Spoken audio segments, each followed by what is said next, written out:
What does it cost to buy a liquor license in Florida? That is the question that we're answering tonight. Well, from what we've researched, a whole lot less than I thought. Yeah, So me too. I mean, I've heard talks about it being up to $1 million for a liquor license. Sometimes they go for that much because, people are in the market for this and they're limiting the supply of them. They'll only give out so many of them, and it's a rigorous process to get them. So I've heard that it can be up to $1 million to get a liquor license in Florida. But we started digging into some examples, and it looks like you can get them cheaper than we thought, and kind of what the rumor mill has been saying. well, it's a state by state case with this one. From where I'm from, New Jersey, they only allow X amount of liquor licenses per 3,000 people in the state. So there is quite literally a cap number of licenses unless 3,000 people show up. So that's why in New Jersey there are bidding wars. I remember when a supermarket chain moved into the town where I was at. They wanted a liquor license and they bought for millions off of this one tiny storefront. The only guy selling, they bought it. He basically just disappeared overnight. The man made his money. So in Florida, they don't have such a restriction, but it will kind of, getting one is a difficult process from what we've researched. So a lot of times the secondary market is where people go. And those can range from, some people have sold liquor licenses for small establishments for as little as 50, and some people are up to $1 million. It really depends. Obviously, the more people, the more traffic, the more popular, the more you're commanding for your license.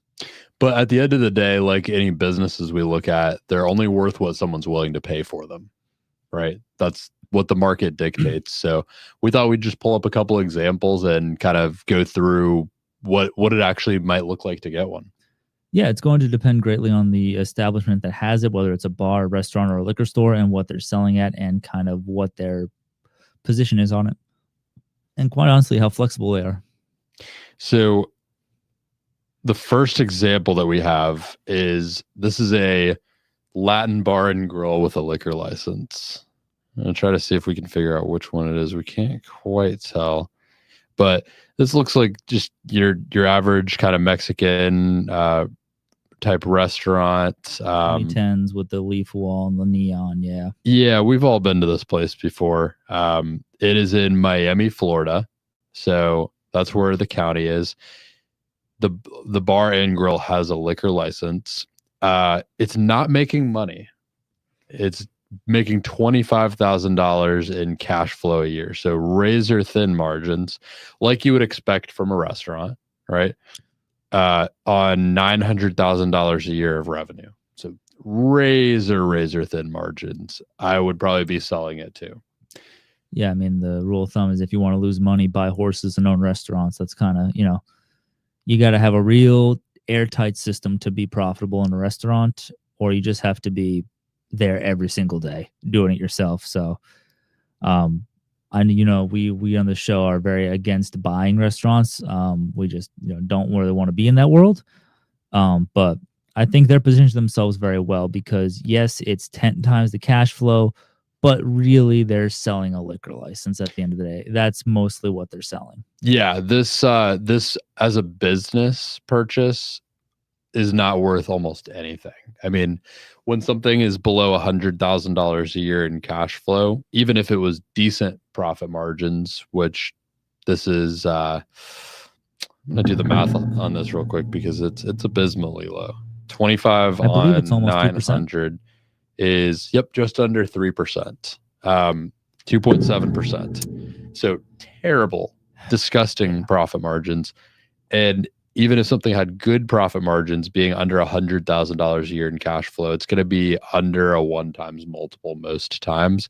If it's under 50, even less, 25,000, it's not worth, in my opinion, more than like a 0.25x multiple, because this is just it's a liability. I think the smart play on this business, if I were advising this person, would be to forget selling the restaurant as a whole and just kind of position it as selling the liquor license. That's really where you're going to get the most value in the bang for buck. And that's where somebody is more likely, especially in Miami, he could probably get more for that liquor license in any situation. I mean, odds are he wants to offload the whole restaurant for some reason. Well, I'll make a speculation as to why. The rent alone is $62.50 per month on a business with $2,000 a month in profit. I mean, you're in Miami. I mean, that's that's what you're paying in Miami, especially for a place like that. So you're not profiting more than a third. You're not even profiting a third of what rent costs every month.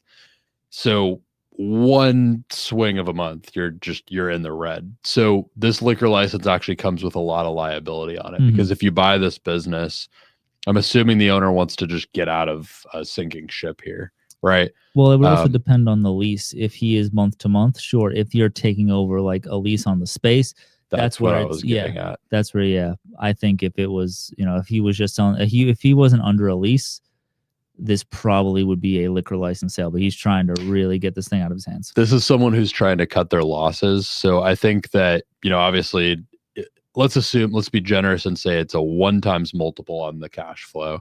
So knock $25,000 off the liquor license, about $224,000. That's probably less than they go for in most cases, but this is someone who seems to be selling at a little bit of a discount, because Miami it's a high demand area. There's probably high demand for the liquor licenses there. Yeah, I'm sure he can get more, but this is someone who's just trying to get out of a sinking ship. So he's probably willing to sell the liquor license at a discount, because if you were to peel back the layers, I would assume you would find maybe another few years or so in lease that they've signed, maybe at least a couple years, established in 2023. Let's say they signed a 5-year lease. So you've got maybe another 2 to 3 years in lease left on this at $62.50 a month. So you're assuming an additional liability of $75,000 a year if you don't decide to keep running this business. And let's not forget that I mean, you can scroll down and see if they say that about the lease. One thing I think people will kind of forget on this thing is that if you take this over, you're depending on how many staff there are, there you could be the one who, if you buy and you go, okay, well, it's just worth the license. I nailed it without even looking at it. Look at me. Long-term lease agreement, renewable every 5 years. So just through December of 2027. If you're 2 years in and trying to get out, that means it went really, you didn't make it work. And well, the numbers don't lie. Yeah. Yeah. You had a rough time. It's not working out, and that's all right. But if he has any staff and you buy that business and you want to close it down, you got to fire all those people. Now that's your problem to fire them. You got to fire all those people. You still have to pay that lease too. So you got to figure December of 2027. Let's say you executed the sale around the end of this year. This is an asset sale, and the brand name is not included. Yep.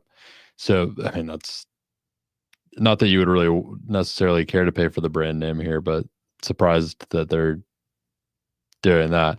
I mean, yeah, you're assuming the lease, you're assuming 75. You're assuming an extra $150,000 in cost over the next couple of years, payable. Yeah, which at that month. Point you're trying to figure out how can you break the lease? Is it going to be cheaper just to break it? Which. So in reality, I mean, let's say you do keep it for the 2 years and you just ride out the lease. And let's say you decide to just let the business keep going and just losing the little bit of money or that it might be every month, and you keep it going on that. So $25,000 per year, $50,000 a year. So you're still going to be in the hole an extra $100,000. So you've got to, I guess you got to look at this asking price and add somewhere in the neighborhood of 50 to 100 grand to it, and say that's what this liquor license might be worth without the strings attached. Yeah, this is just, I don't know. Maybe 150, because that's a lot of strings attached. You're going to have the stress of that whole thing going on too. Yeah, I don't know how you get out of this. This isn't going to be pretty to get out of. No, it's really rough, because I mean, the natural sense would be just shut this failing restaurant down, take the liquor license, repurpose it. Well, allegedly this is an asset sale. So is the restaurant, if he takes the brand name, it's all very confusing, and I think I don't know who is the broker on this one. If this is a seller, it looks like this might be a seller listing. Yeah, that's what I'm thinking. Carlos Ricardo, and it looks like he posted a video, which makes me feel like he might be the owner. which scroll down because I think he posted a video. Yeah, it looks like he's probably the owner. He had one really awesome night in May or March. I mean, it looks like a good time, but I think he's trying to get this thing done, and I think he's a. And we don't have to shit on the owner too much. Well, I'm not shitting on him. I'm not talking. I'm saying purely from a numbers standpoint that it's it's the fate of many restaurants, especially opening it up right when a downturn was starting, and we're seeing a lot of restaurants, just economically speaking, a lot less people are going out to restaurants in general. So like tough thing to be in, tough place to be in. But I think if he kind of tweaks it and maybe just figures out the lease thing a bit, maybe drops his price a bit, he could probably get this thing cleaned out and be debt free, or just have a little bit of cash in his pocket by the end, which really that's all you can ask for after having an endeavor like this. Sure. Yeah. I mean, I think the takeaway here, though, we wanted to figure out what a liquor license costs. It looks like in Miami, it might cost anywhere from $350 to $400, which kind of goes with our research. I mean, yeah, I could see these things going up to $1 million in Miami if the places aren't attached and if the business is viable. Yeah, if you have even a semi-viable business, yeah, you're probably jacking up that price a little bit more. Oh, 100%. I think it's also like a liquor license of a restaurant might be harder to sell because of all the strings attached than a liquor store with a liquor license. So, speak of the devil, we have a liquor store to look at. So this is in Hernando County, Florida. For anyone like me who's not familiar with where that is, or anyone like you who was born in the state and probably should have a better idea of where they are. I should. That is a little bit north of Tampa, Hernando County. And so this is a liquor store. They're asking for $875,000. Rent is $6,500. What is inventory? It's a great question. They don't list it. If you scroll down here somewhere. Inventory is $300,000. Okay, so we're looking at a liquor license of about $375,000, right? Or it's $300,000 for the liquor. Sounds in the right neighborhood. So let's say the cash flow is low, right? It's under $100,000. Let's give it a 1x multiple.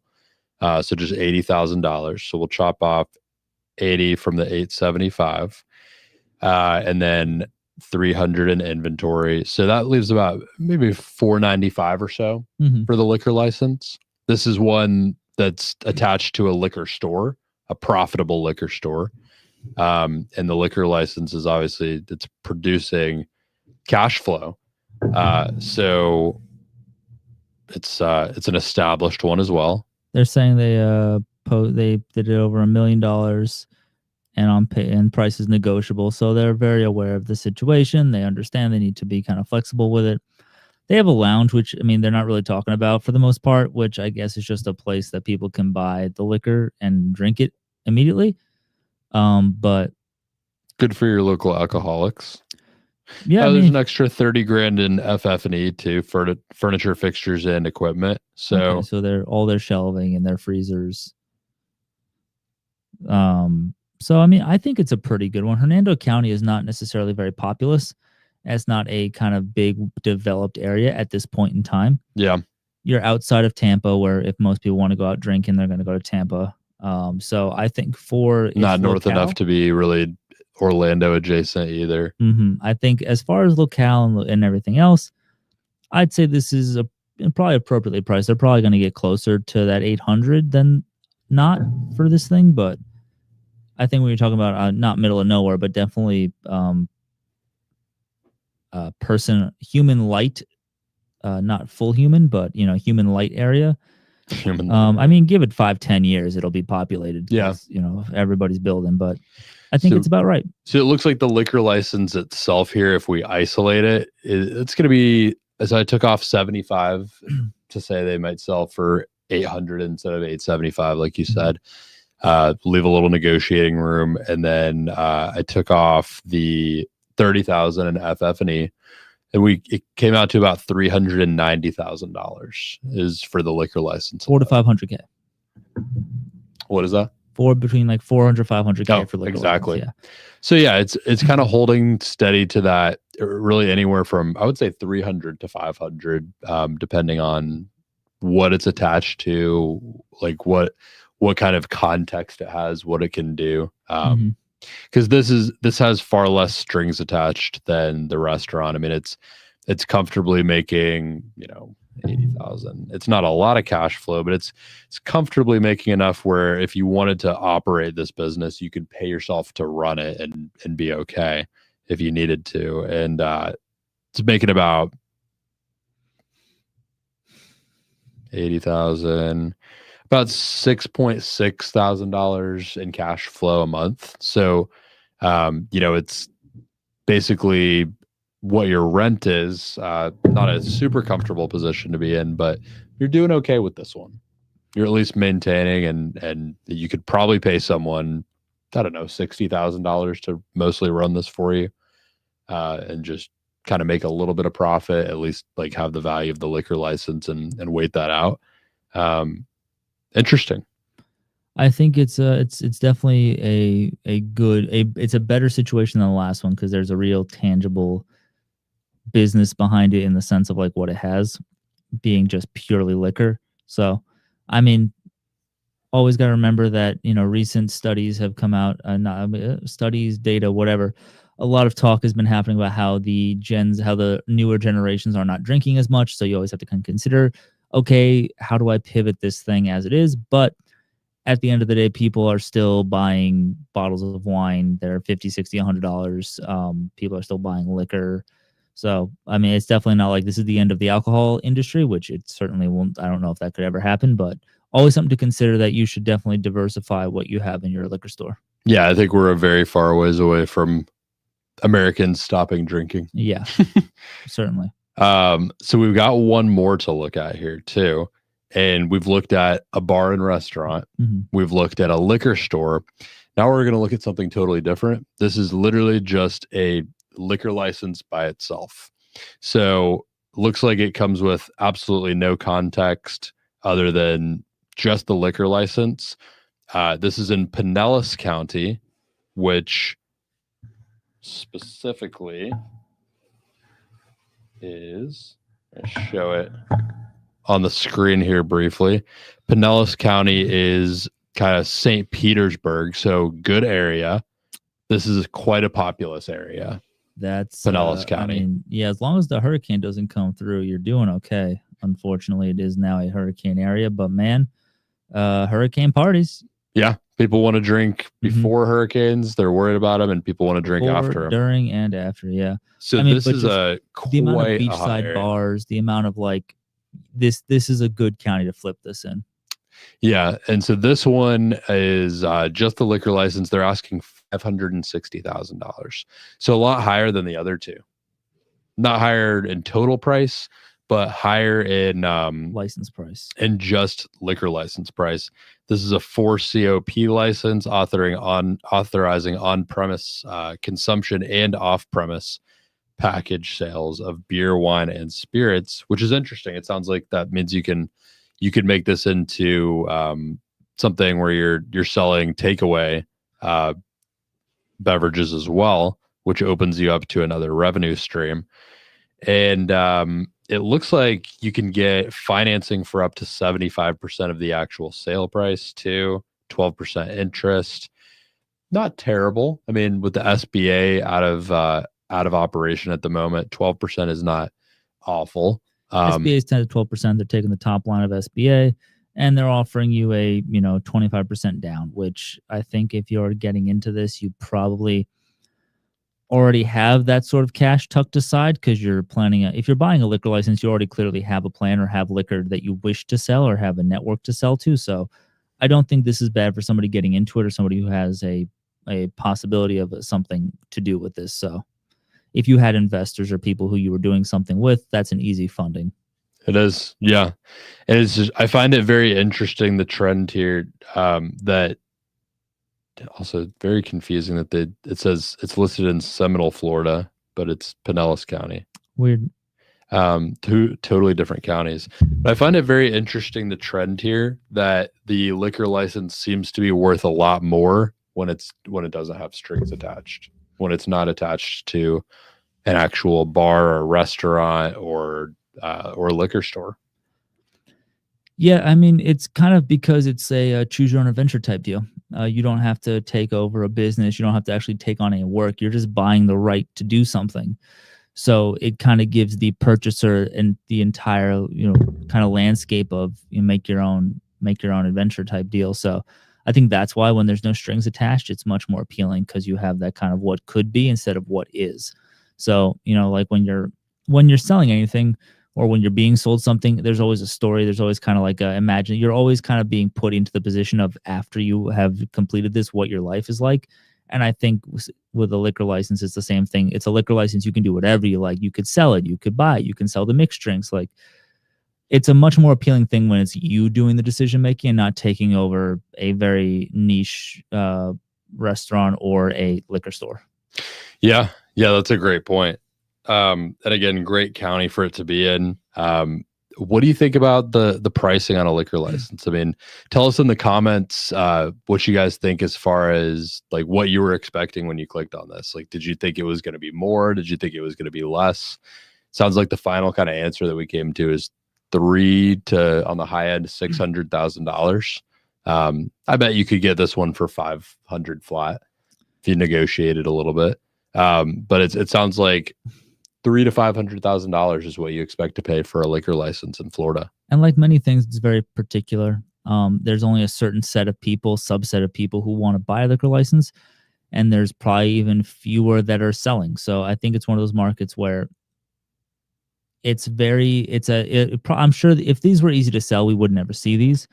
I'm sure a lot of times, and from my understanding, in the restaurant and bar industry, a lot of times the sales are made between people who are local. So odds are if Jimmy's going out of business or he's looking to close up and wants to sell his license, his buddy who owns X at the other side is going to buy it from him because he knows him. So I think a lot of this is relationship based. So if anybody watching this has any experience dealing with liquor licenses, buying them, selling them, seeing how that transaction works, let us know. We'd love to hear some stories about how that goes down. Yeah, let us know in the comments. Reach out, find us on LinkedIn, Ryan Santo MBA, or Brody Vincent on LinkedIn, and just let us know what your experience is. We're curious to hear about it. It's an interesting space that we didn't know much about.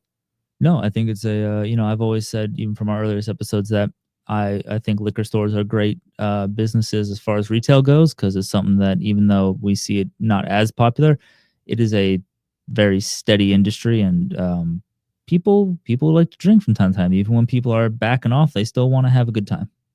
Yeah, and during tough times, which you could argue we're in tough times right now, sometimes people want to drink more. Yeah, they do. So it can be a recession-friendly business. But again, just let us know what you think in the comments. Let us know if any of these are businesses that you would buy. Let us know if you're looking for a liquor license and why. And until the next time, see you on the Deal Flow Live podcast. See you.